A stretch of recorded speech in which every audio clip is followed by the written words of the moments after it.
Good morning again.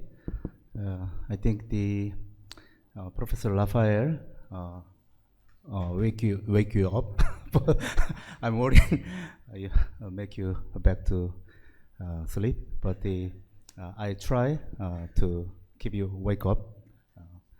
Actually, my topic is Korean experience of CTA and IU fishing. So I will touch upon some Korea's experience to deal with IU fishing, and also including Cape Town Agreement, and also I will talk about the cooperation issue with other countries. So my presentation including three areas. First one is Korea's IU fishing and governance issue, and second one is Korea's action against IU fishing, and third one is regional cooperation with other countries. So you can see, as you already all know, this is some international framework regarding IU fishing, and you already deal with all these issues, but I highlighted here in red. I will talk about more, but this one, Korea has not ratified yet, so I will deal with a little bit more later. And this is Korea's legal governance on IU fishing, and we have a framework act on fisheries and fishing village development, and fisheries act and fisheries resources management act. This is mainly deal with domestic fisheries, but the distant total fisheries development act, DWFDA, is dealing with distant total fisheries from Korean side.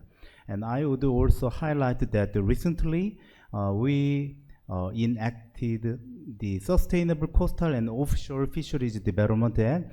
This is some domestic version of this distant total fisheries development act. I mean, it including some packages about the monitoring and compliance of IU fishing activities near the coastal and offshore fisheries from the Korean side. And we also have a Labor Standard Act and Seafarers Act as well. This is the institutions that are all related to IU fishing enforcement and compliance. And this government already declared that their national agenda, in their national agenda, IU fishing is included here. So the enhancement of the monitoring of IU fishing activities is very important regarding foreign and domestic fisheries. I would like to also talk about some start point of Korean distant water fisheries. As some of you might know, in Korea we had colonized by Japan 35 years, and after that 1950 we had the Korean War 3 years, and after the Korean War everything was destroyed or devastated and nothing left in Korean peninsula. So at the time Korea was one of the world's poorest countries. So we need to the senior generation should find some breakthrough to deal with that the poverty and hunger issues. So one of the things they found out is distant water fisheries. I mean, in 1957, with the support of USAID and FAO, Korean government can establish some fishing vessels. Actually, from the financial support from the US side and fisheries technical support from FAO, they can equipped with some basic skills of fisheries in distant water fisheries. So in 1957, they departed from Busan port to the first one was Indian Ocean, and they got successful. They were successful to catch tunas. You can see the picture over here, and at the time they found out there is some chance and opportunity to make some profit with the distant water fisheries. So this is some pictures about it at the time, and then also in Busan we had a national maritime university, and they have some monument regarding that the activities. And after that, um, the uh, Korean fishing vessels started to operate in here, South Pacific Islands, and mainly at the time Fiji and Samoa, and also in Africa countries in nearby the Gulf of Guinea and in the Spain they have some base ground over there, and also here they have some fishing operation. So what I want to talk about is it was a big seed money for Korea's economic development. Actually, at the time when we didn't have anything to make a profit, but it was a huge asset for Koreans' economic growth. So we feel very thankful to the some countries over here for the opportunity allow us to cooperate. And also we feel thankful for the senior generation to make this effort. This is the recently I've just captured the map from the Korea Overseas Fisheries Association webpage, and this shows that the Korean Overseas Fisheries operation is here, and also this shows that the fisheries agreement was established between these countries. You can see. And regarding current Korea's distant total fisheries, we have a vessel, that distant total fisheries vessel, 199, maybe 200 vessels, and carrier vessels, 28 vessels, and number of RFMO IU vessels, 207. The reason why I'm listed this number here is this is from Korea Fisheries Monitoring Center. I will talk you later about that, but while we made the effort to overcome the IUU issues with other countries, Korea government established this FMC, Korean FMC in Busan, and they monitor not only the Korean vessels operating overseas, but also the RFMO listed IU vessels. They are monitoring at the same time. So I listed over there. And also the major fisheries type is long line vessel, and then purseiner vessel, and trolling vessel, and other vessels. And the total production is 400,000 tons in one annually per year, more or less. In the chapter 2, I will deal with Korea's action against IUU fishing. Actually, we had big cases with the European Union and US in 2013 and 2014, and last one was 2019.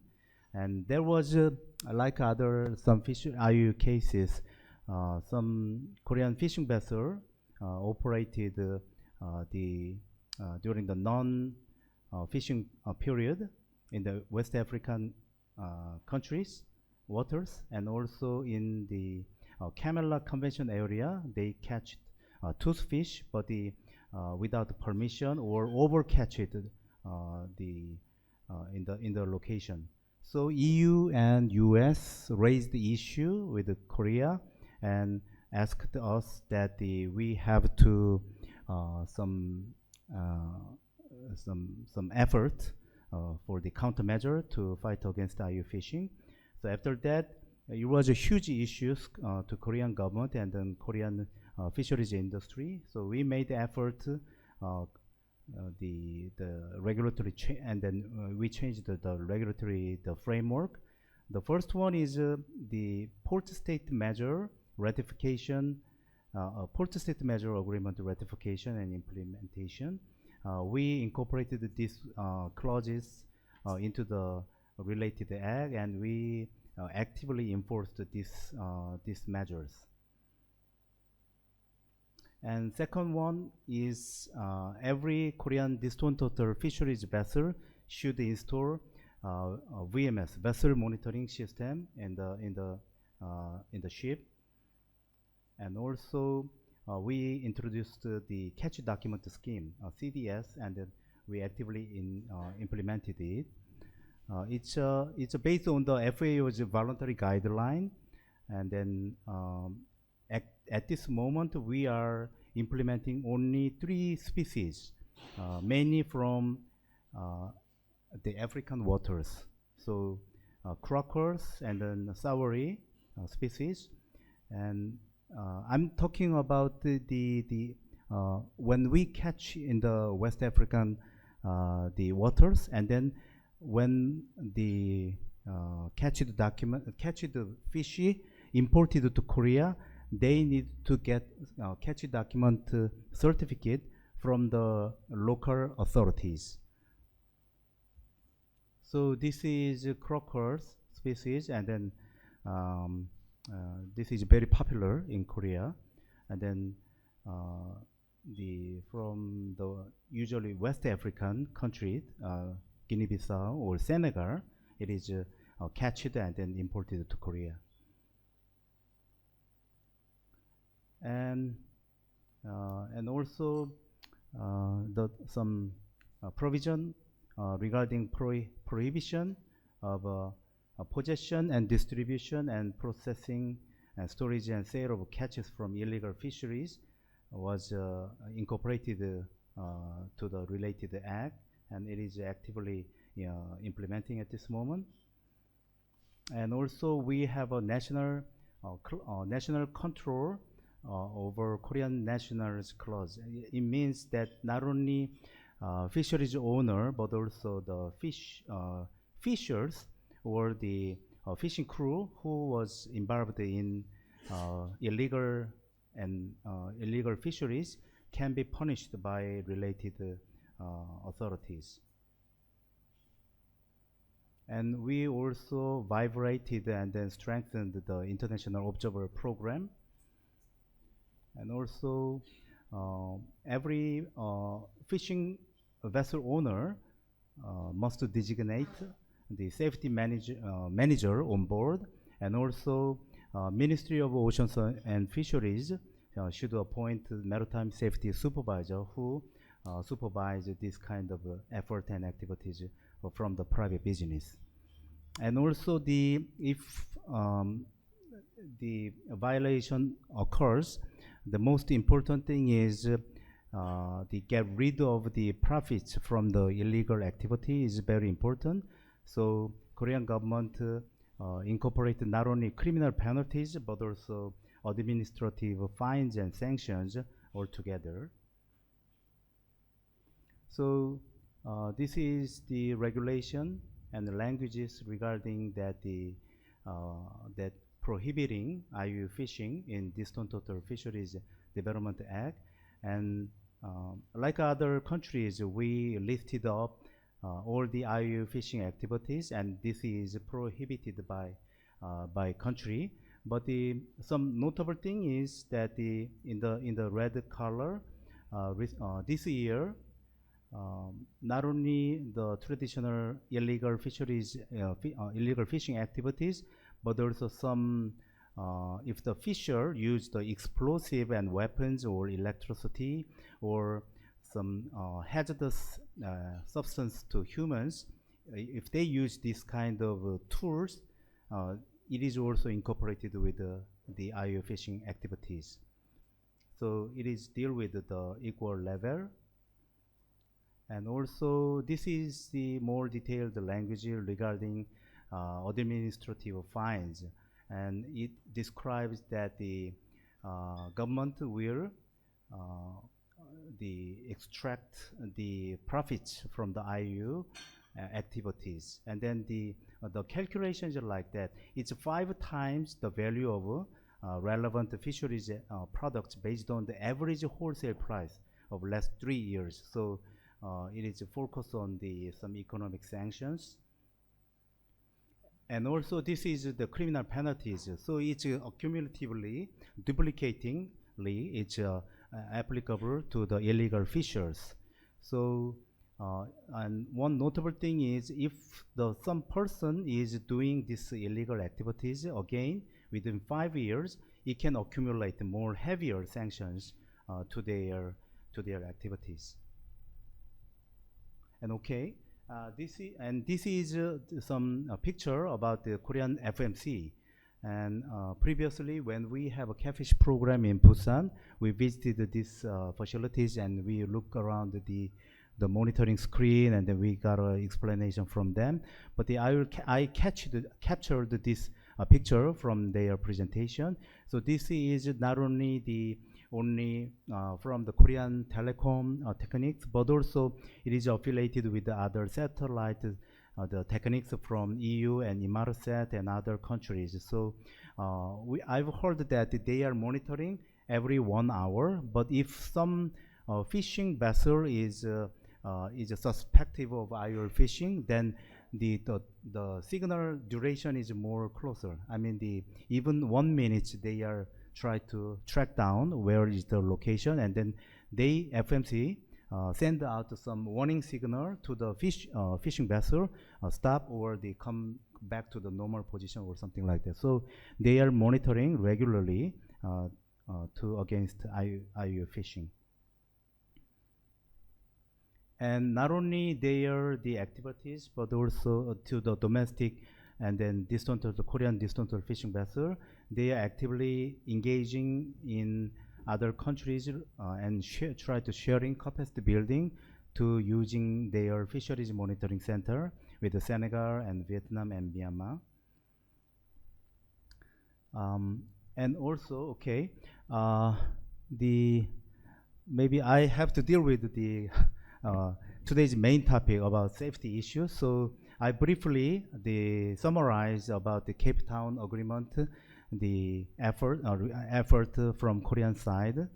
To CTA and C188, like I say to you before, Korean government did not ratify it yet, but the two agreement has some different the layer from the Korean side. I mean, for CTA, the already Korean government declared and joined the Tremolinos Declaration in 2019, and they say that they will ratify the early maybe 2022, but still Korean government did not ratify it. So before I joined this Fiji Catfish workshop, I had some interview with the ministry and then the KOFA, Korea Overseas Fishing Association, the responsible person regarding this issue. And also myself was the TF team for ratification of this CTA. And this year, 2022, actually we already finalized review all the documents and then all the pre-requirement and then all the current status of some fisheries industries. They can implement this kind of regulation in the distant water fisheries. So in the long discussion and long explanation and then response from the industry and then get back to their request or something like that, we found out that from Korean side, the industry, they doesn't have a really problem to ratify and implement this CTA. So at the ministry level, Ministry of Oceans and Fisheries finalized review this agreement, and then they submitted to the Ministry of Justice for their legal review for the language itself.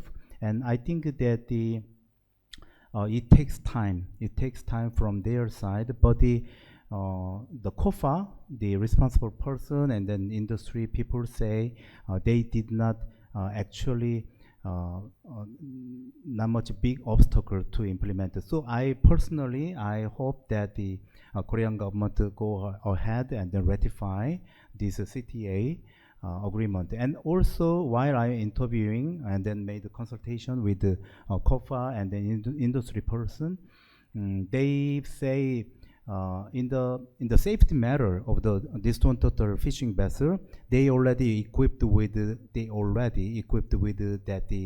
that requirements. But they say that this CTA is mainly for new building fishing vessel. So after discussion, the research and development project was launched for more safer and safer fishing vessels. So it is already started to provide some fund, and then started to implement this research level, and then started to construct a new vessel. That is another one. But for the ratification itself, we need to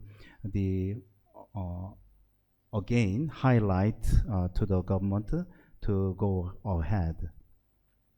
And for the CTA, this issue is a little bit different. And then I highlighted here rest hour and minimum wage and profit sharing system. This is still in domestic internally in the Korean government and then industry having a discussion about this issue. I think with the CTA, it takes a little bit more time to proceed with, but the C188 take more time to proceed with, but the CTA, I expect that the shorter time to ratify it.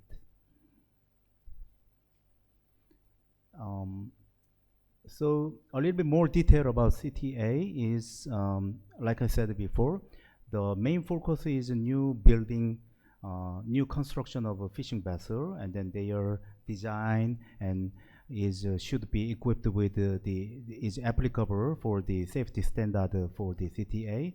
So that is more main issue from Korean side. The pre-existing vessel is mainly equipped with all the requirements of that.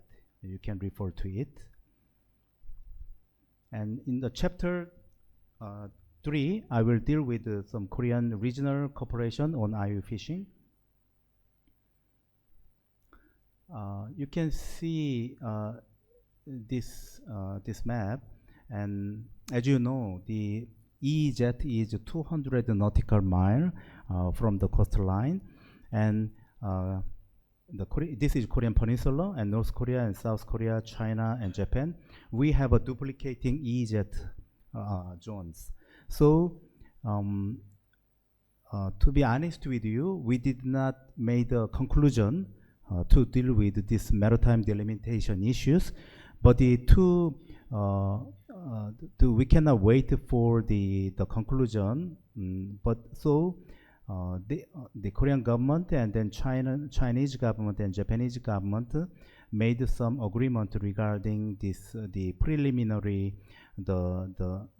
determination.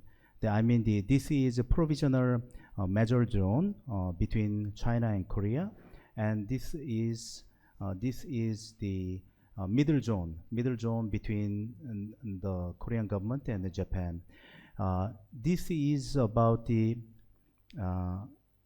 with this one, the fishermen from China and Japan and Korea can have fishing activities over here, and then both these government authorities can make the enforcement and compliance and monitoring activities over here. And between the Korean government and Japan, they will have some joint activities over here, and then joint compliance and implementation activities over here.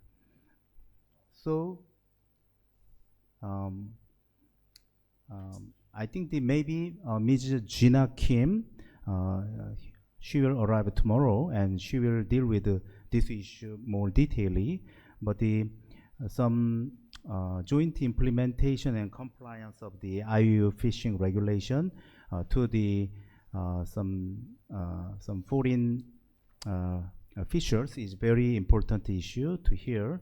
So still, Korean Coast Guard has a very the huge project to deal with this issue with cross consultation with the Chinese government. So, but generally it looks a little bit slowly and better. But recently, the one good thing is each government should notify the other government about some report about illegal fishing activities, and the other government should notify to the one government about the result of their investigation and their follow-up measures. And then with Japan, I've show you that some middle zone about fishing activities, but with Japan and Korea had a fisheries agreement in 1965 and again 1998, and annually they have some meeting with some sharing some quota and activities or something like that. But unfortunately, in from 2016, it was suspended. It has a various of some reason, but after that, the joint management system was stopped actually. So recently, two governments started to renegotiate about the new agreement or new compromises regarding joint fisheries activities. I also would like to highlight that about the International Observer Training Program. The Korean government is actively supported this program in the Pacific Island with the Pacific Island countries as an ODA program. So recently, the Korea Fisheries Resources Agency had a 3 weeks program with Kiribati and Tuba, Samoa, and Tonga.